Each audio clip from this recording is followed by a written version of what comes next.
Hey guys, and welcome back to Trials and Tribulations. In the last part, we were doing stuff. Now we're gonna do more stuff because I honestly forgot exactly what happened. So let's go. Oh, computer's too loud again. Herp.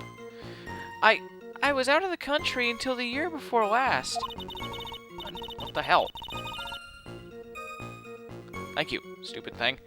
Sorry. Anyway, God, until I entered college, I had never even been to Eagle Mountain before.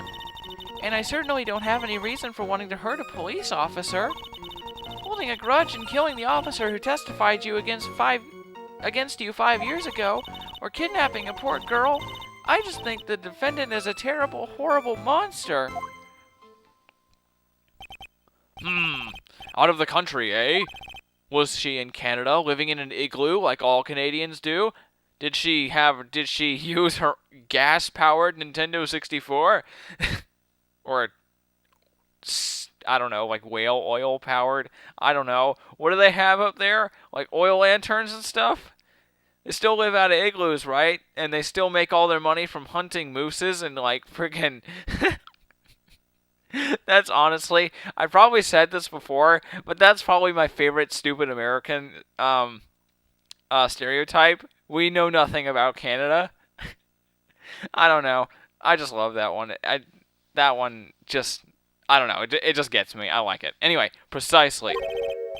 Furthermore, she has no possible motive for committing murder. Indeed. You're up to bat, kitten. Sharpen those claws and put on your best smile. You bet. Somehow I have to tie her to this case. Yup, that's the objective here. Okay, Melissa Foster's history. Oh boy. Okay. I was out of the country until the year before last. Tell me about where you were. Were you in Canada? I hope you were, because Canada's... whatever. So, what country were you living in then? We were all living abroad, but after my parents were killed... It was a brutal civil war. She had to try to make her way back home. What civil war? Where? How? When? Tell me about that. That sounds more interesting than this stupid murder. And whatever. She had to try to make her way back home alone. I lost everything. I didn't even have any personal identification. What kind of sob story is this? What kind of sob story is this? What do I do? Should I press her for details? Press her harder? Sure, why not? Witness, answer my question. I'll even repeat it for you. What country were you in? Objection! Your Honor, this line of questioning is childish. What country she was in, and how many languages she may speak are irrelevant here. What we're here to evaluate is whether this witness has any connection to this case. I've lived abroad ever since I was a little girl. That's why I could never have known Mr. Falls or Detective Hawthorne. Yes, I think we've established that point. Yes, indeed. Well then, shall we add to what you just stated to the official testimony? Yes, please, Mr. Judge. Okay. Naturally, I don't know the victim. Oh, wait. Okay. Okay, don't know the victim or the defendant. You didn't know either person? Are you certain of that? Yes, I'm afraid I'm rather shy around people. Oh well, that can't be helped. Why is he just agreeing with everything that comes out of her mouth? The first time you saw either of them was when they were on the bridge, correct? Yes, it really was a coincidence. Okay. Until I entered college, I'd never even been to Eagle Mountain before.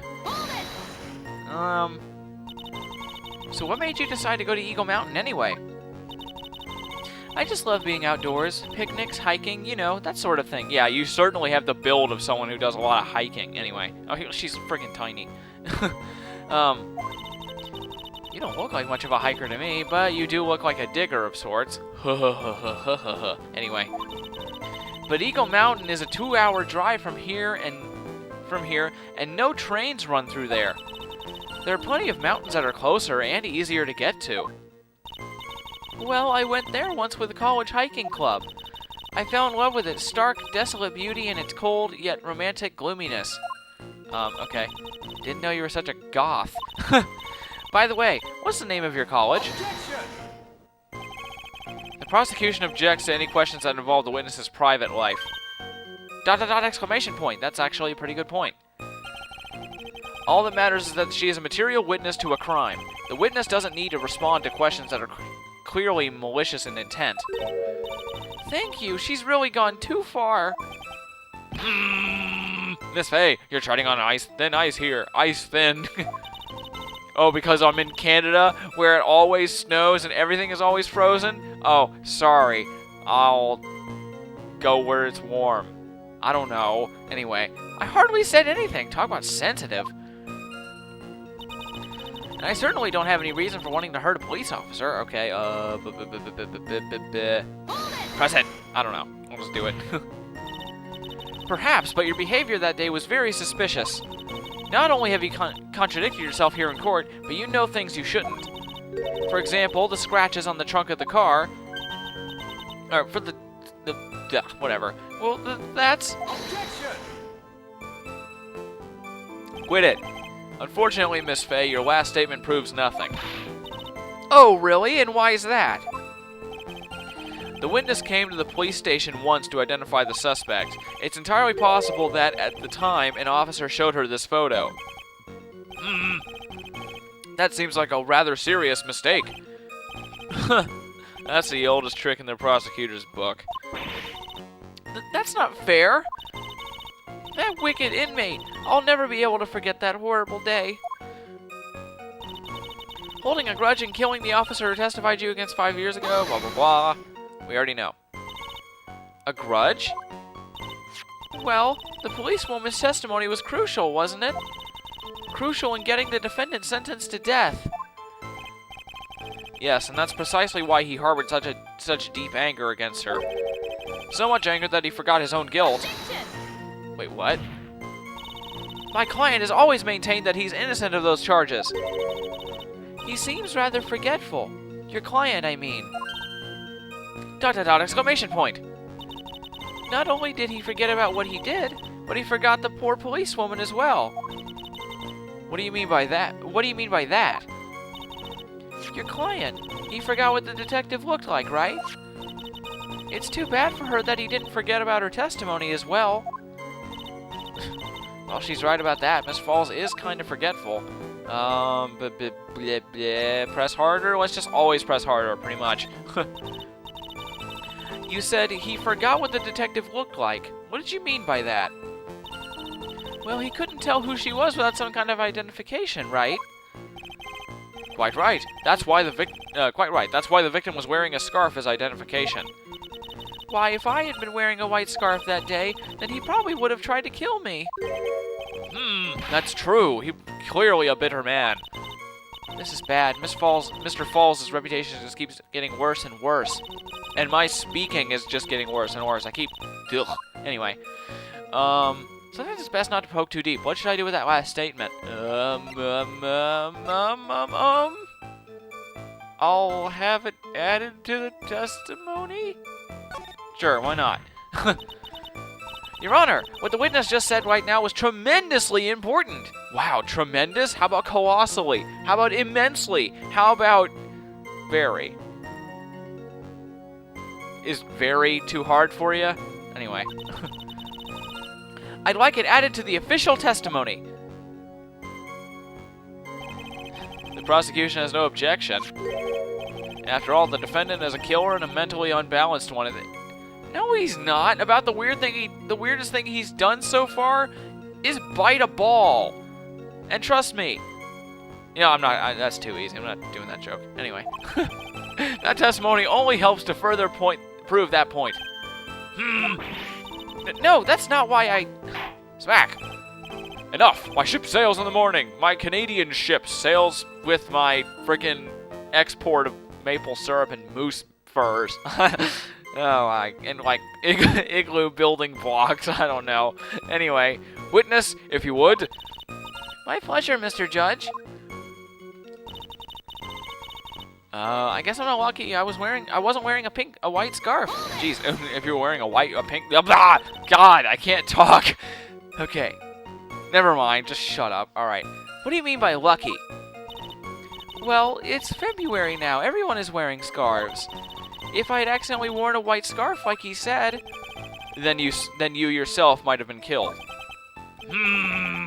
That would have been a terrible loss for this world. It looks like you pressed too hard this time, kid. Mr. Armando? Keep looking around you and you're gonna lose sight of the finish line. Justice is blind, but she's not deaf. Sometimes you have to know when not to talk. Huh. That's a good way to put it, I guess. Alright, or kidnapping poor girl? Alright, yeah. You knew about that incident? But weren't you out of the country until a year before last? Well, I saw a report about the escaped convict on the news. They had an in-depth report about his whole history. Why? Okay, well, I guess news shows do just need to fill time sometimes, so whatever. I'll buy that one. So you were still living abroad 5 years ago, is that right? Yes. I can't let her get away with these lies. Listen to me. She's neck deep in this whole thing. Somehow, you're just gonna have to get her to show the court her true self. Alright. I was out of the country a year before last. Naturally, I didn't know until I went to college. Never been to Eagle Mountain. And I certainly didn't have any reason for wanting to hurt a police officer. God, no. Holding a grudge. I guess I'm lucky I wasn't wearing a white scarf.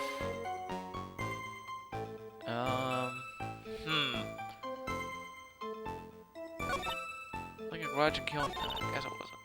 I guess I'm lucky I wasn't wearing a white scarf.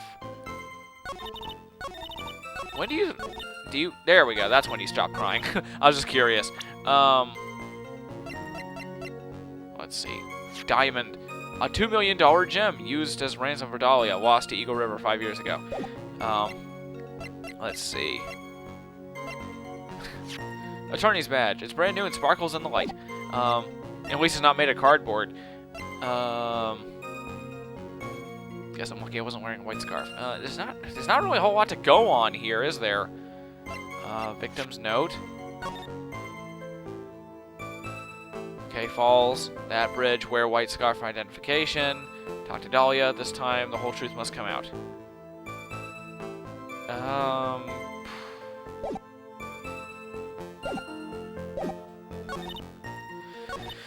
I don't really know where to go from here. Let's see. I was out of the country until the year before last. Naturally, I didn't know the victim or the defendant. Until I entered college, I had never been to Eagle Mountain before.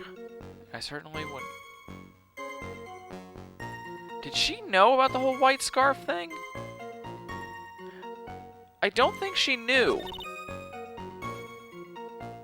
Like, have we established that to her or not? I forgot if... Has that been established for her? I don't remember. I'm gonna see. Let's try this. Objection! Okay, it worked. Okay, maybe we did establish that. I was going off the wrong logic, but apparently I got it. Anyway, it's true. Mr. Falls did give instructions to Valerie Hawthorne about their meeting. The note that she left said, wear a white scarf for identification. Yes, what about it? Isn't it obvious? Doesn't it strike you as odd? That note was a secret piece of evidence. How is it that... Oh, yeah, okay, I did. Never mind. How is it that the witness knows about it? Smack! Order, order! It is odd, isn't it? Well, Mr. Edgeworth, did you show top-secret evidence to the witness? Your Honor, I certainly never gave anyone permission to do such a thing. In that case, the only way the witness could know about the note would be... Just a moment. Of course I didn't know about the note. It's just, I saw it when it happened with my own eyes. When the victim went to see the killer, she used her own scarf to signal him. That's why I assumed that was the signal was a white scarf. I suppose that makes sense. Come on, Mia. You can't let her weasel out of it that easily. Witness, sorry, but your explanation isn't going to work here. But why? It's true. It's what I saw.